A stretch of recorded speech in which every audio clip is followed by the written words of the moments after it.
오늘은 누가복음 1장의 본문으로 말씀대로 내게 이루어지이다 라는 제목의 말씀을 전해드리겠습니다. 오늘 본문은 마리아에게 찾아갔던 가브리엘 천사 이야기입니다. 성경은 가브리엘 천사가 하나님의 보내심을 받았음을 기록합니다. 하나님께서 특별한 목적, 또 구체적인 목적으로 갈릴리 나사렛에 살고 있는 마리아라는 여인을 지명하셨고 그 여인에게 가브리엘 천사를 보내신 겁니다. 가브리엘이 찾아왔을 때의 마리아는 다윗의 자손인 요셉이라는 남자와 약혼을 한 상태였습니다. 하지만 아직 요셉과 공식적으로 결혼을 한 것은 아니었기에 두 사람은 아직 부부로서의 관계를 맺지 않았기에 성경은 마리아가 처녀의 상태였음을 분명하게 강조를 합니다. 26절에서 마리아를 언급하면서 그녀가 갈릴리 나사렛이라는 동네에 살고 있었다고 구체적인 지명을 언급을 하는데요, 이것은 나사렛이 사람들에게 주목을 받지 못했던 동네이기 때문에 그렇습니다. 그 동네를 이야기했을 때에 사람들이 거기 뭐가 있지? 거기가 어떤 동네지? 들어본 적이 없는데, 저는 이 표현이 조금 공감이 됩니다. 제가 인천 작전동에서 이제 20여 년 살다가 처음으로 이제 서울에 신학교에 입학을 했는데, 자기소개를 하면서 어디서 살다 왔는지 이야기를 돌아가면서 하는데, 제가 인천 작전동에서 왔습니다 했더니 친구들이 막 웃으면서 그런 동네가 있냐고 하면서 뭐 작전은 잘 짜겠네 뭐 그러더라고요. 그래서 한 번도 그런 생각을 못 했는데 우리 동네를 모르는 사람들이 이렇게 많구나. 군대에 가가지고 제가 작전동에서 왔다고 제 소개를 했더니 군대 선임들이 너는 작전과로 가라고 하더라고요. 막 놀렸습니다. 그래서 이게 누군가에게는 굉장히 어색한 동네 이름이구나. 갈릴리 나사렛은 사람들에게 존재감이 없는 변방의 시골 마을이었습니다. 그래서 요한복음 1장에서는 나사렛에서 무슨 선한 것이 날 수 있느냐라는 표현이 등장할 정도입니다. 이렇듯 마리아가 살았던 갈릴리 나사렛은 사람들 사이에서 주목을 받지 못하는 동네였고 관심 밖의 동네였습니다. 그런데 하나님은 존재감이 전혀 없는 동네에서 소박하게 살아가던 마리아라는 여인을 알고 계셨고 보고 계셨고, 심지어 그 무명의 여인을 하나님의 구원 역사의 주인공으로 선택하셨음을 성경은 보여주고 있습니다. 그래서 저는 이 말씀이 좋습니다. 말씀 한 구절 한 구절이 우리에게 희망을 주고 빛을 비춰주기 때문에 그렇습니다.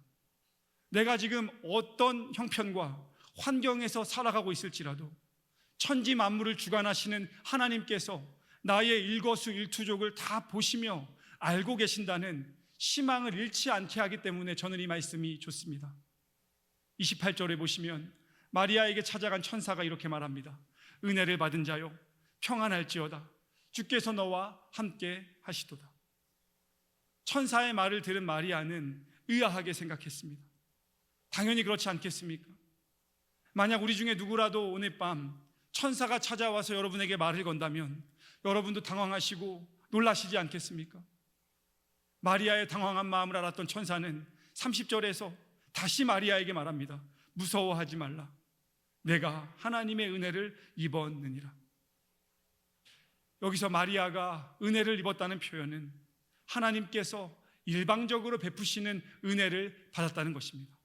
하나님께 선택을 받은 여인인 것이죠. 마리아가 다른 사람에게는 없는 특별한 스펙이나 자격이 있어서가 아닙니다. 하나님이 마리아를 보시고 아시면서 은혜를 베풀기로 결심을 하신 겁니다. 왜 하나님이 그런 마음을 가지셨을지 오늘 말씀 후반부에 한 번 더 말씀드리도록 하겠습니다. 안 그래도 마리아는 천사의 등장과 전하는 말로 인해 어쩔 줄 모르는 상태인데 31절에서 천사는 마리아에게 더 놀라운 메시지를 전합니다. 보라, 내가 잉태하여 아들을 낳으리니 그 이름을 예수라 하라. 마리아 입장에서는 정말 황당한 이야기 아니었겠습니까? 그래서 마리아가 천사에게 질문합니다. 34절입니다. 마리아가 천사에게 이르되 나는 남자를 알지 못하니 어찌 이 일이 있으리이까? 너무나 상식적인 질문이었습니다. 내가 비록 요셉과 약혼을 하기는 했지만 나는 아직 남자를 알지 못하는 여자인데 어떻게 내가 임신을 하여 아들을 낳을 수 있겠느냐는 것입니다. 그런데 여러분, 이 표현은요, 마리아가 천사의 말에 불신하면서 그런 일은 결단코 일어날 수 없다, 나하고는 상관없는 일이다, 왜 나한테 그런 이야기를 하냐, 저리 가라, 이런 의미가 아닙니다. 마리아는요, 천사가 찾아와서 전하는 당황스럽고 정말 말도 되지 않는 그 이야기들을 들으면서 나와 전혀 상관이 없는 말로 치부하지 않았고, 도대체 그 말이 어떤 의미인지를 더 들어보기를 원했습니다. 하나님은 그 마리아를 선택하신 겁니다. 저는 우리의 신앙생활도 그와 같아야 한다고 여깁니다. 믿음 생활은 내가 정해놓은 신앙의 경계와 한계를 끊임없이 박차고 나아가는 겁니다.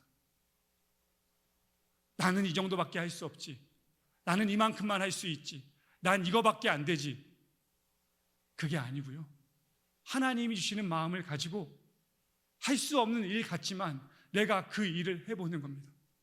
하나님의 일에 동참해 보는 겁니다. 하나님의 역사를 향해 걸어가 보는 겁니다. 그리고 하나님이 어떻게 일하시는지를 지켜보는 것이죠. 광고에 나온 것처럼 제가 이번 수요일에 강화도 교동의 평화통일 기도의 집 완공 예배에 참석을 합니다. 온 감리교회가 함께 축하하는 예배이고요, 감리교회 감독회장님이신 김정석 감독님 오셔서 설교하시고 아주 큰, 모두가 기뻐하는 모임이 되었습니다. 그 평화통일 기도의 집은 북한이 가장 잘 보이는 곳에 누구든지 와서 기도할 수 있도록 세워진 아주 아름다운 공간입니다. 아직 100% 완성이 된 것은 아니지만 내년이면 여러분 중에 어느 누구도 가셔서 북한을 바라보시면서 기도하실 수 있습니다. 혹시 제가 주보에 써놓진 않았지만 수요일이라 조금 그렇긴 하지만 같이 동행하기 원하시는 분들, 시간 있으신 분들 같이 가시면 정말 은혜가 될 겁니다. 목회실로 신청해 주시기 바랍니다. 그런데 제가 왜 거기에 참석을 하냐면, 그 평화통일 기도의 집을 처음에 지으려고 할 때에 누군가가 그 부지를 감리교인 중에 한 분이 구입을 해야, 그 땅을 구입해야 그 교회를 지을 수 있는 거였습니다. 그런데 누가 그 부지를 구입을 해서 교회를 짓는 일에 헌신할 수 있겠습니까? 결코 쉬운 일이 아니죠. 그런데 한 성도님 네 분이 나타나셔서 본인들이 그 부지를 구입해서 그 평화통일 기도의 집을 지을 수 있도록 그 문을 열어주셨습니다.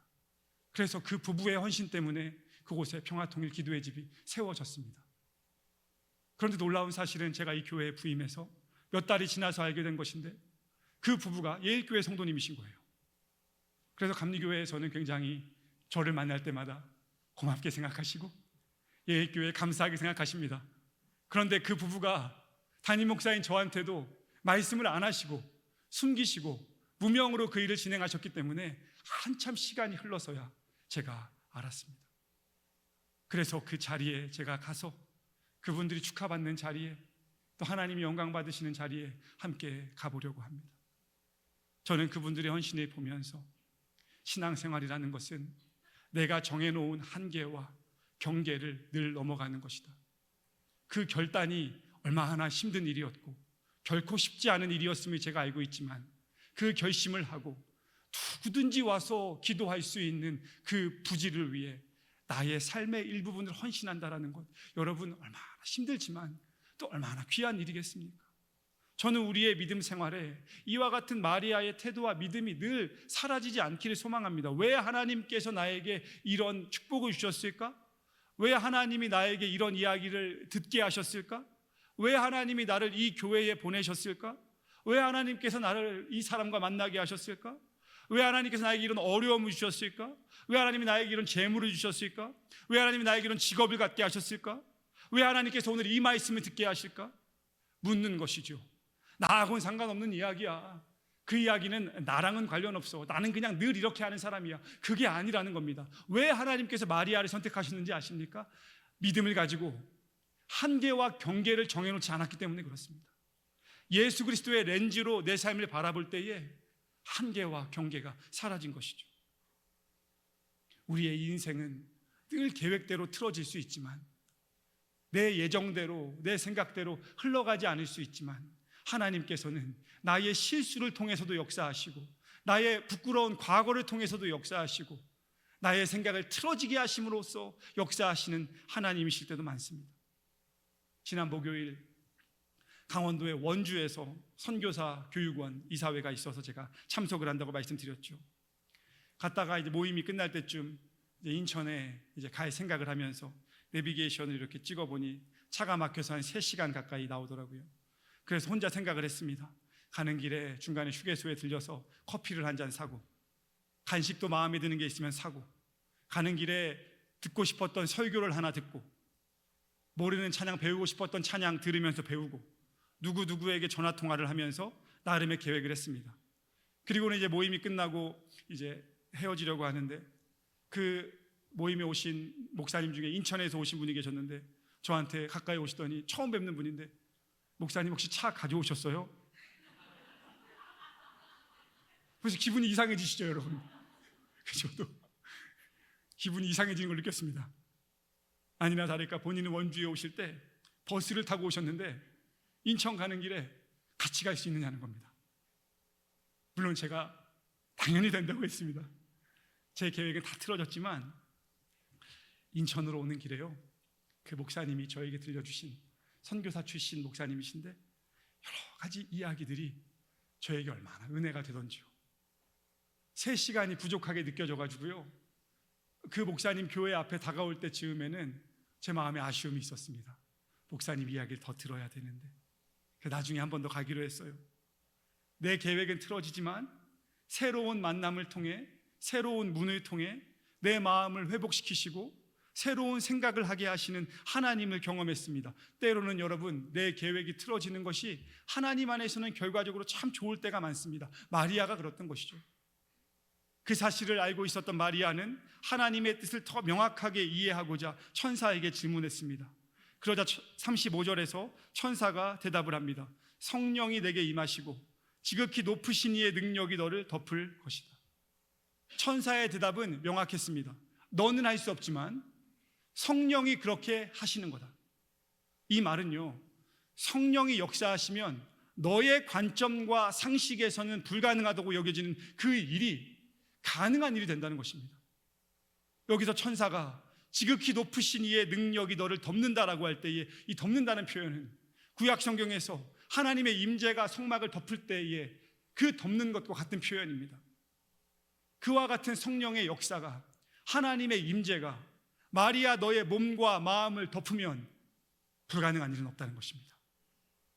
저는 우리 예일교회 성도님들의 인생 가운데 성령이 임하시는 역사가 끊어지지 않기를 주님의 이름으로 축복합니다. 성령의 역사가 희미해지지 않는 성도가 되셔야 합니다. 지극히 높으신 이가 성도님들의 삶을, 가정을, 사업을, 일터를, 자녀들의 인생을 덮어주시는 대강절이 되기를 주님의 이름으로 축복합니다. 그럼에도 계속해서 어리둥절한 마리아를 향해 천사는요, 마리아가 이해할 만한 수준으로 증거를 제시합니다. 36절인데요. 보라, 내 친족 엘리사벳도 늙어서 아들을 배었느니라. 본래 임신하지 못한다고 알려진 이가 이미 6달이 되었나니. 이 말씀은요, 나이가 많은 너의 친척 엘리사벳 알지? 그 엘리사벳 임신한 거 알지? 실제로 엘리사벳은 자연 임신이 불가능한 상태였습니다. 엘리사벳이 몇 살이었는지 성경에 구체적으로 언급하지 않지만 신학자들은 엘리사벳의 나이를 최소 50대 후반에서 60대 중반으로 추정을 합니다. 이는 엘리사벳이라는 여인이 임신의 가능성이 희박했던 정도가 아니라 불가능한 일이었음을 의미합니다. 천사는 그럼에도 불구하고 하나님께서 엘리사벳의 불가능한 태의 문을 여시는 기적을 일으키셨다는 사실을 마리아, 너가 잘 생각해 보라고 권면을 하는 겁니다. 그 증거를 내밀면서 엘리사벳에게 역사하신 하나님께서 왜 너의 삶에 역사하시지 않겠느냐 잘 생각해 보라는 겁니다. 그러면서 천사가 37절에서 이렇게 말합니다. 우리 짧은 구절인데요, 37절 같이 함께 읽겠습니다. 시작. 대저 하나님의 모든 말씀은 능하지 못하심이 없느니라. 아멘. 저는 이 말씀도 너무 좋습니다. 그리고 이 본문을 저는 영어 표현으로 되게 좋아하는데요.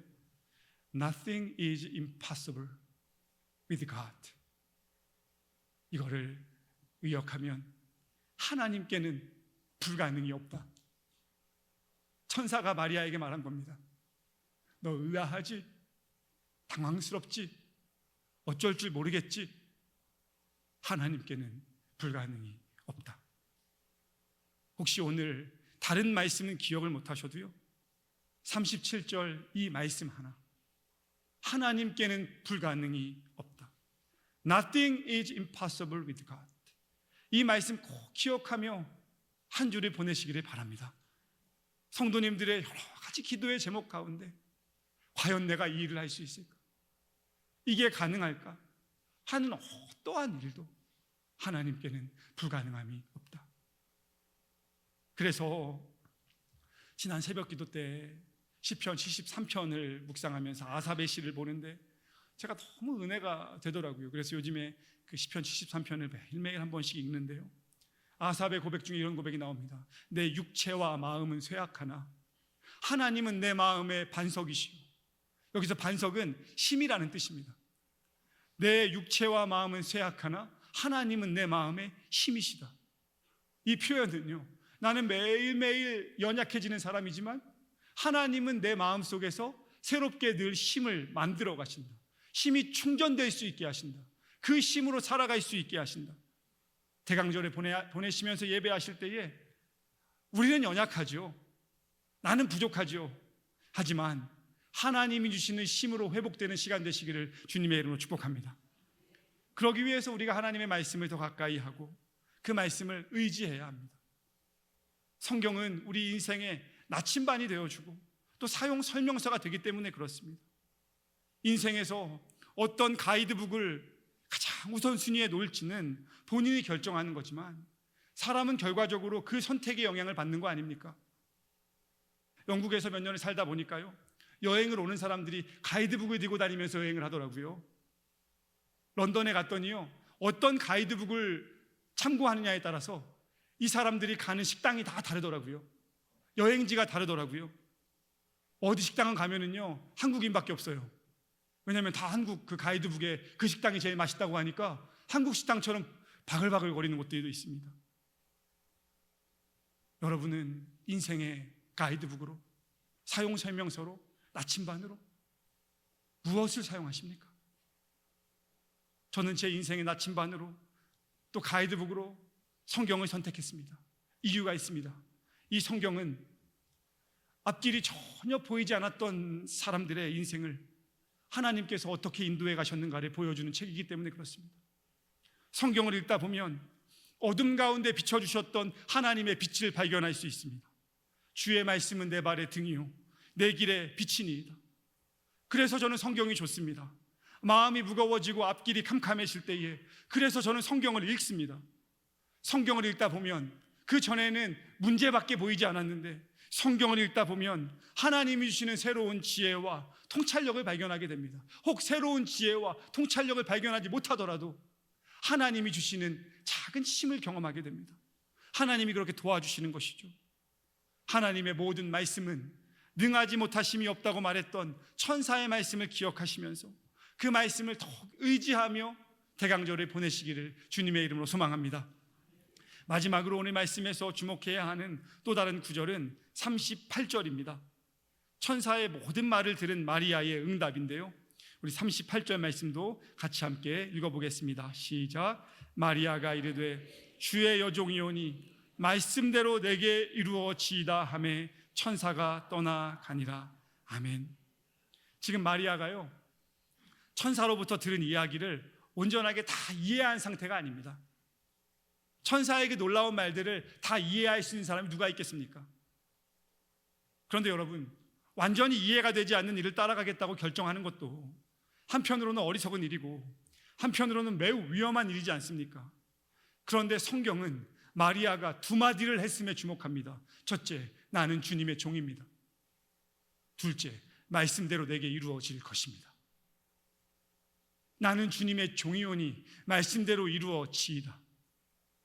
여기서 내가 주님이 나의 주인 되시고 내가 주님의 종이라는 마리아의 고백은 어떤 의미를 담은 것입니까? 이런 뜻입니다. 나는 주님이 결정하시고 말씀하시면 그 뜻을 따라가는 하인에 불과합니다. 나의 현실, 나의 미래, 나의 평판, 나의 건강, 다른 사람들과의 모든 관계는 주인이신 하나님께 다 맡겨드리겠다는 결심입니다. 마리아는 나의 경험과 나의 감정과 나의 생각과 나의 의견이 일부분은 반영되기를 원한다고 천사에게 부탁하지 않았습니다. 마리아는 단지 나의 주인이신 하나님의 말씀대로 내 삶이 온전히 이루어지기를 바란다고 고백하였습니다. 마리아의 진실한 바람은 주인의 말씀대로 이루어지는 삶이었습니다. 저는 우리 예일교회에서 믿음 생활하시는 성도님들의 인생이요, 세월이 흐를수록 하나님께로, 하나님의 뜻으로, 하나님의 인도하심으로, 하나님의 역사에 동참하는 일로 가까이 가시는 은혜가 있기를 주님의 이름으로 축복합니다. 내가 정해놓은 신앙의 경계 속에서, 세상이 이야기하는 기준 속에서 어떻게든 나를 맞추면서 하나님이 내가 그 기준에 맞출 수 있도록 도와주시는 도구가 되기를 바라는 것이 아니라, 하나님이 나에게 주시는 마음을 따라서, 하나님의 인도하심을 따라서 하나님의 역사에 동참하고 하나님을 기쁘시게 하는 삶, 그런 삶을 살아가야 하지 않겠습니까? 제가 가끔 그런 말씀 드리죠. 저는 영등포중앙교회라는 역사가 좀 있는 교회의 부목사로 사역하면서 그 교회 원로장로님, 권사님 연세가 많이 드셔서 하늘나라 가시는 거 많이 보았고 장례를 늘 인도했습니다. 부목사로 몇 년 사역했을 때 그런 생각을 했습니다. 목사가 장례식에서 할 말이 많은 성도님들이 되시면 좋겠다. 목사가 그분의 인생을 생각할 때에 성도들에게 그분의 인생을 많이 소개해 주고 싶은 그런 삶을 살아가셔야 하겠다. 내 생각과 내 뜻과 내 감정과 내 경험대로 살아가는 삶이 아니고요. 장례식에서 여러분, 이 성도님이 세상에서 얼마나 훌륭한 분이셨는지, 이분이 얼마나 좋은 집에 사셨고 얼마나 재산이 많으셨고 자녀들은 얼마나 성공한 인생을 사셨는지 단 한 번도 언급해 본 적이 없습니다. 하늘나라에 가시는 그 시점에서 목사는 그분의 인생을 성도들에게 잘 정리해서 소개하는 사람인데, 이분이 하나님을 얼마나 사랑하셨으며 하나님의 일에 어떻게 동참하셨고 그 일을 위해 얼마나 수고하셨는지, 그 수고가 하나님 나라의 상급이 되기를 목사가 할 말이 넘쳐나야 합니다.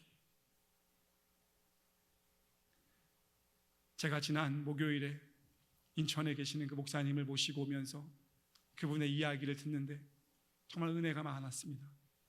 이분은 두 지역에서 정말 부름받아 순종하는 마음으로 가셔서 선교 활동을 하신 분입니다. 아들과 딸이 있었는데 그 둘의 처지를 고려하지 않고 그냥 본인에게 주신 사명을 따라 선교지로 가다 보니 자녀들에게 미안한 마음이 많으셨답니다. 한 번은 아주 어려운 지역에 선교사로 나가셔 재정 때문에 너무 고생을 많이 하셨는데 딸아이를 학교를 보내는데 그게 늘 미안하셨답니다. 그런데 선교사 자녀에게 국제학교에 저렴한 비용으로 다닐 수 있는 기회가 있다고 누가 소개해 주셔서 그 학교를 다니게 되었는데, 딸이요, 왜 그런지 모르겠는데 그 학교에 계시는 미국에서 오신 여자 선생님이 자기 딸을 그렇게 사랑하더랍니다. 그렇게 좋아해 주시더래요. 그리고는 그분은 다시 미국으로 가게 되셨는데, 미국으로 가시는 분이 그 딸한테 너는 나중에 미국으로 와서 선생님하고 같이 살면 선생님이 너 교육시켜주고 공부시켜주겠다 하셨대요. 근데 이 목사님 네 분은 그 선생님을 한 번도 보신 적이 없답니다. 그런데 정말 어느 날 영상으로 대화를 하는데 그 미국에 가신 그 선생님 네 분이 그 딸을 미국으로 보내주면 우리가 정말 딸처럼 아끼면서 키우겠다, 그렇게 해달라 요청하셔서 이 목사님이 믿음으로 그렇게 하셨대요. 왜냐하면 그 선교지의 학교가 선교사 자녀들을 키우는 학교였고 사명감을 가지고 오셨던 선교사의 마음으로 오셨던 선생님이기 때문에 믿어 의심치 않았답니다. 그렇게 딸을 미국으로 보냈고 그 딸은 정말 그 집의 양자처럼 여겨지면서 그 선생님 네 분이요 대학까지 다 졸업을 시키셨대요. 원래 은퇴를 하셨는데 한국에서 온 이 딸을 대학을 보내야 한다고 하시면서 남편분이 다시 직장을 찾으셔서 이 아이 학비를 다 낼 때까지 직장을 다니시고 공부가 끝난 다음에 직장을 그만두셨대요. 얼마나 은혜로운 이야기입니까? 그리고 나서 그 딸은 한국으로 왔답니다. 결혼을 했고 아이도 있대요.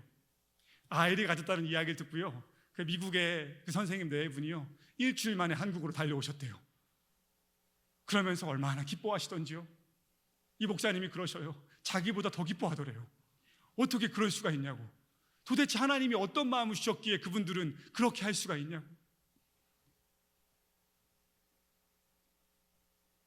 목사님이 계속 말씀하십니다. 그 딸이요 좋은 직장을 들어가게 됐답니다.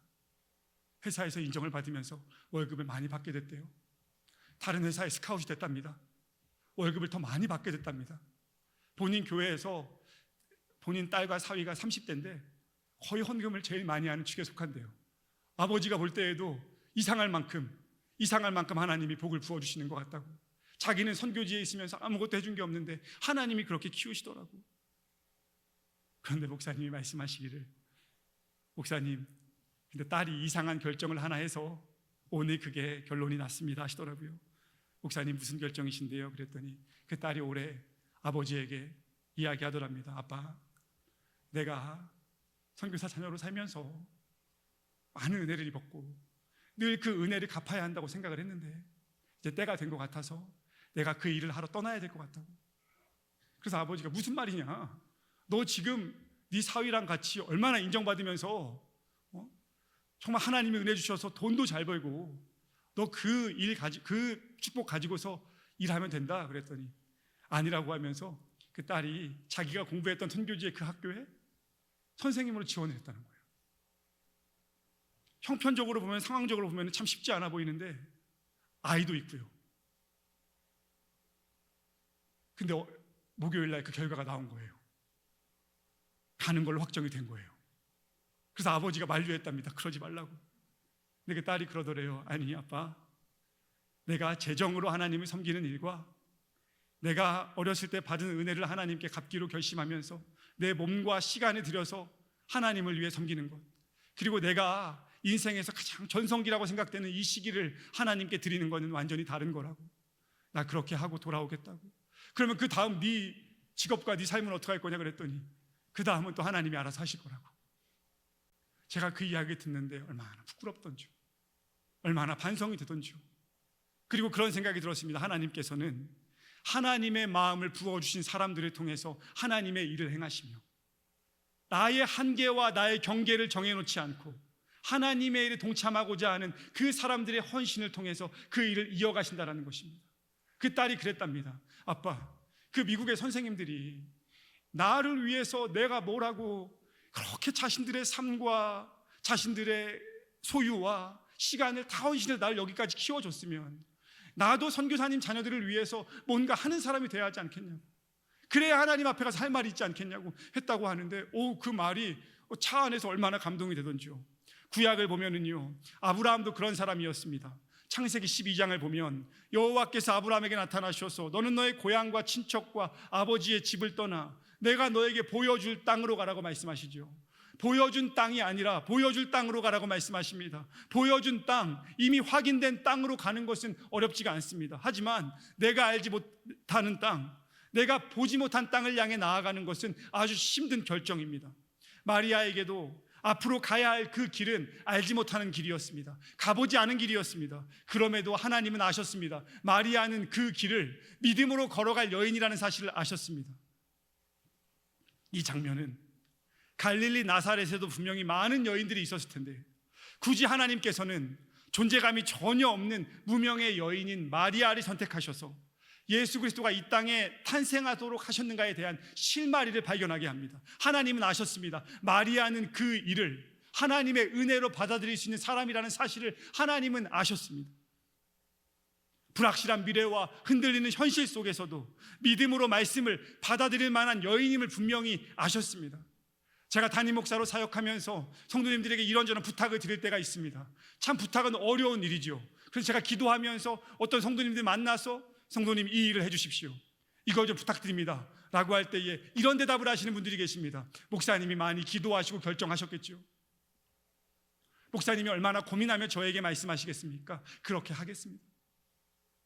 더 고민하지 않겠습니다. 목사님 기도해 주세요, 제가 한번 해보겠습니다. 마리아가 그런 여인이었습니다. 아직 다 이해되진 않지만, 잘 모르겠지만 불가능한 일이 없으신 하나님께서 나에게 말씀하시니 그 말씀이 나에게 이루어지길 소망하면서 내가 걸어가 보겠습니다. 하나님은 나에게 찾아오셔서 나를 의아하게 만드시는 것에 그치는 것이 아니라 하나님께서 나의 삶을 통해서 하나님의 일을 얼마든지 행하실 수 있는 분이심을 마리아는 믿었던 것입니다. 사랑하는 성도 여러분, 대강절은 예수 그리스도를 마리아를 통해 이 땅에 태어나게 하신 하나님의 전지전능하심과 하나님의 사랑과 하나님의 능력을 이전보다 더 잘 믿어보기로 결심하는 시간입니다. 이 촛불을 바라보면서, 보라색을 바라보면서 조용히 묵상하고 경건하게 살아가면서 새해를 맞이하며 새로운 결심들을 해나가면서 불가능한 일이 없으신 하나님께서 내 인생 가운데 내가 믿음으로 걸어갈 때에 말씀대로 이루어지게 하실 수 있는 능력 있는 하나님이심을 다시 믿어보는 시간이 대강절입니다. 대강절을 보내실 때에 말씀대로 이루어졌던 마리아의 인생처럼 성도님들 개인의 삶이, 가정이, 사업과 일터와 자녀들의 인생이 불가능한 일이 없으신 하나님께서 역사하심으로 말씀대로 이루어지는 아름다운 삶이 되시기를 주님의 이름으로 축원드립니다. 함께 기도하겠습니다. 찬양하고 기도하겠습니다.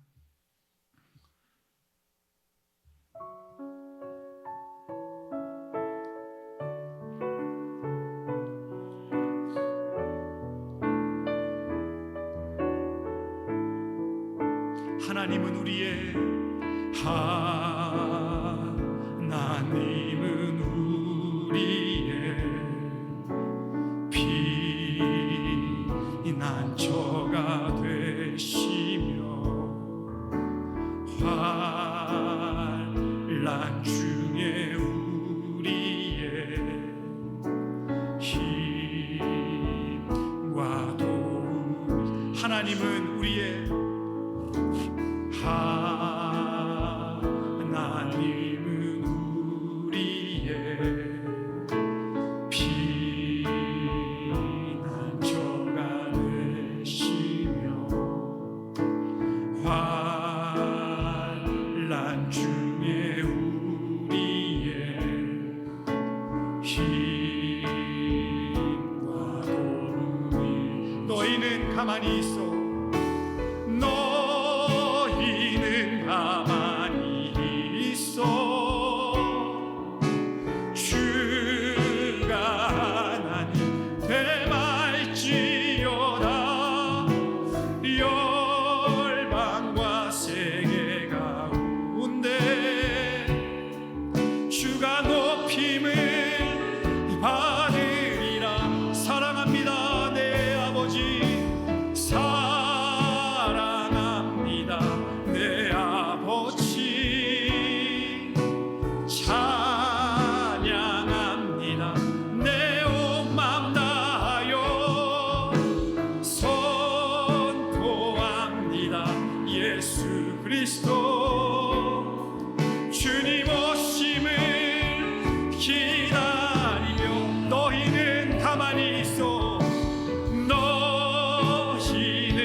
마지막으로 한 번 더 고백합니다.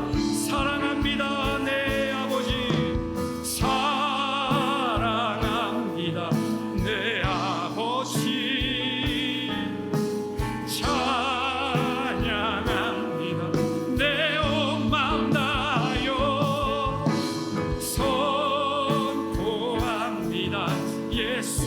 그리스도 주님 오심을 기다리며. 우리 시간 오늘 말씀을 기억하시면서 한번 같이 기도하시겠습니다. 마리아는요, 다 이해가 됐던 게 아닙니다. 다 깨달아졌던 게 아닙니다. 그런데 마리아에게는 믿음이 있었습니다.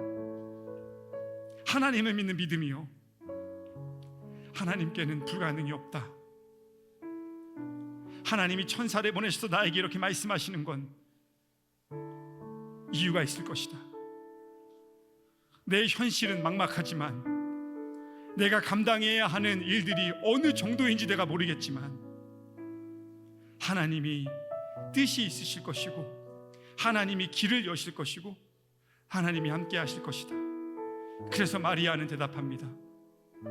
주님은 나의 주인이시니 나는 주님의 종이오니 말씀대로 내 삶에 이루어질 것이며.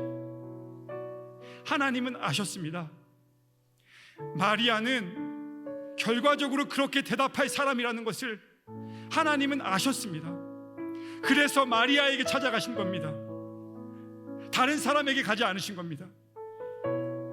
저는 우리 예일교회 성도님들 한 분 한 분이 하나님이 그렇게 아는 사람, 하나님이 그렇게 보는 사람, 나의 환경과 나의 경험과 나의 현실과 나의 미래를 늘 탓하며 내가 정해놓은 경계와 한계 속에서 한 발자국도 나가지 못하는 인생이 아니라, 하나님의 일에 동참하자 손을 내미실 때에 부족하지만 내가 한번 해보겠습니다, 하나님의 뜻이 있으시겠죠, 하나님의 말씀대로 이루어지기 원합니다 라고 그 손을 붙잡는 인생이 우리가 되어야 하지 않겠습니까? 우리 시간 함께 기도하실 때에 하나님 대강절에 보내고 새해를 준비하면서 나의 믿음의 한계와 경계를 넘어서서 나를 여기까지 인도하신 하나님을 신뢰하면서 하나님의 뜻에 한 발자국 더 나아가 마리아처럼 동참하는 인생이 되겠다고, 그런 인생이 될 수 있도록 하나님께서 도와달라고 우리 시간 오늘 말씀을 기억하시면서 한번 같이 기도하도록 하겠습니다. 기도하시겠습니다.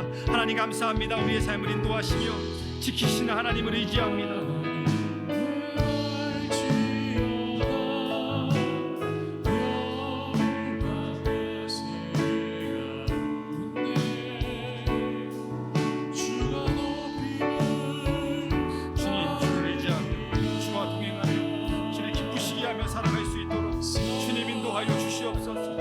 하나님 주를 의지하며 주를 사랑하며 주님 안에서 걸어갈 수 있도록 주님 인도하여 주시옵소서.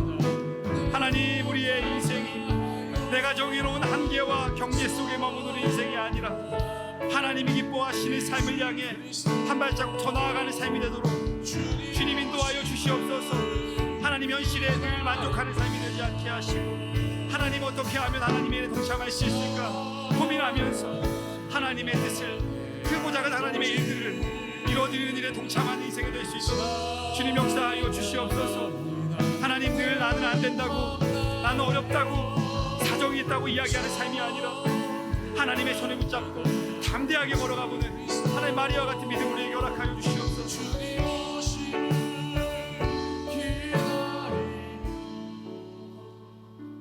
하나님, 2025년 대강절을 보내면서 마리아를 생각하게 하시니 감사합니다. 내가 준비하고 있는 나의 인생, 계획대로 흘러가는 인생, 내가 생각하는 가정의 현실을 벗어나 예상치 못했던 천사의 방문과 함께 하나님의 말씀을 들었을 때에 마리아는 의아했지만, 당황했지만 그 음성에 귀를 기울였고 하나님께 불가능함이 없다는 천사의 메시지와 함께 나는 주님의 종이오니 말씀대로 이루어지기 원합니다라고 고백하였던 그 마리아의 믿음을 우리가 바라봅니다. 하나님, 대강절에 보내고 새해를 맞이하면서 우리의 믿음도 마리아를 닮아갈 수 있도록 주님 도와주시옵소서.